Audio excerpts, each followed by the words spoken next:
Should you invest or pay off debt? This is a question many of us are faced with at one time or another. Why would you pay off debt when you could put that money to work to earn more money than the debt is costing? Is it better to use extra money to eliminate or at least pay down debt you've accumulated, or is it better to invest that money so it grows and provides exponential returns for your future? The fact is, either can make sense, but you might be surprised at the difference this simple decision will make. In some cases, these choices could mean the difference of hundreds of thousands or even millions of dollars in the future. Let's take a look at the advantages and disadvantages of both options so you can make the right choice that could mean the difference of being completely broke or financially free. My name is Chris, and I help teach people about money, personal finance, and investing. If you're interested in improving your financial future, make sure to subscribe to the channel and hit the like button if this video is helpful.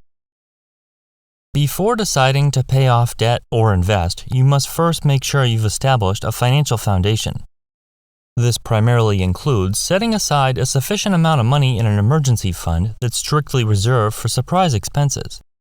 Without having money set aside, it's pointless to either pay off debt or invest because one financial emergency could set you back to square one.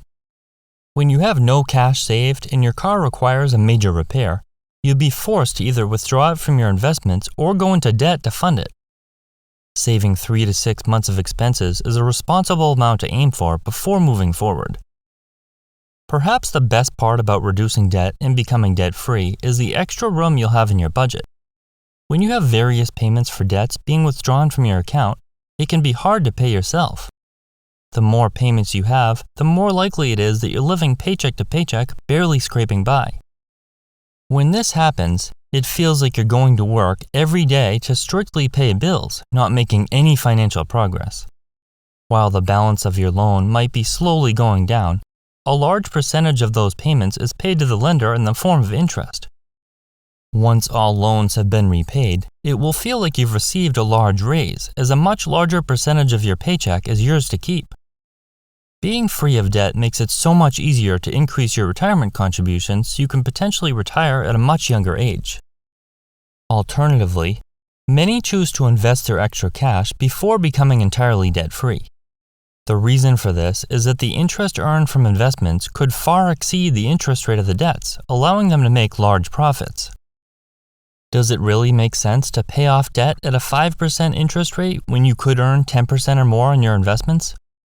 Becoming debt-free and waiting to invest could take many years, causing you to lose out on large amounts of compound interest that would snowball your wealth to a new level.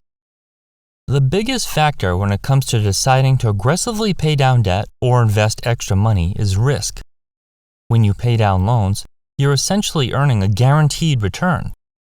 If a credit card company is charging you 30% interest and you pay off that debt, that's the equivalent of earning a 30% return on your money with zero risk. Investing always involves some amount of risk. Is it possible to earn a 10% return or more by investing in the S&P 500? Yes, it is. In fact, according to Investopedia, the S&P 500 has averaged over 10% per year since it first began. However, there have been times when the market has had a negative return. In the year 2000, the S&P 500 returned negative 10%, followed by negative 13% in 2001 and negative 23% in 2002. After that, there were some profitable years until 2008, when it returned negative 38%. Over the long term, the odds are in your favor that you're going to make a profit, but returns aren't guaranteed, and it's important to remember this when executing your financial plan. Take a look at this simple, real-life example of paying down debt versus investing money in the stock market. Let's say you have a $350,000 mortgage on a 30-year term. The interest rate is a reasonable 4%, giving you a monthly payment of $1,671. You're making decent money at work and have an extra $1,000 in your budget that you're either going to use to pay down this mortgage or put towards investments.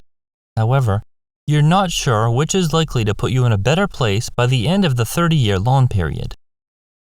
Scenario 1. Paying down the mortgage. Paying an extra $1,000 per month towards the principal will have you debt-free in 14 years and 5 months, instead of having that mortgage linger for 3 full decades.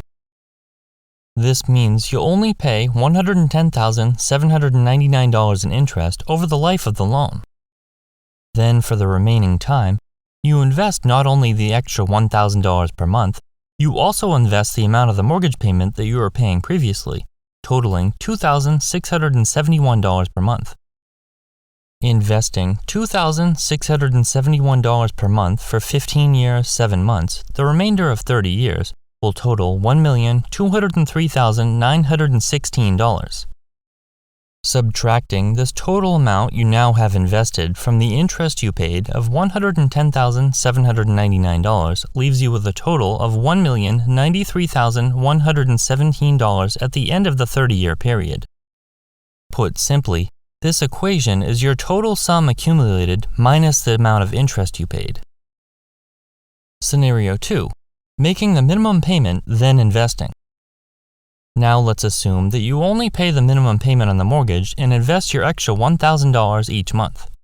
By only paying the minimum payment, you'll have paid a whopping $251,544 in interest over 30 years, much more than in the first scenario.